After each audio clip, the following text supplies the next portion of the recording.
Joseph Vijay எனும் நான்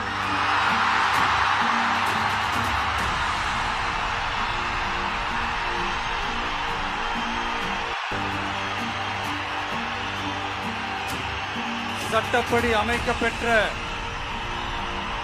இந்திய அரசியல் அமைப்பின்பால் உண்மையான நம்பிக்கையும் மாறா பற்றும் கொண்டிருப்பேன் என்றும் இந்திய நாட்டின் ஒப்பில்லாத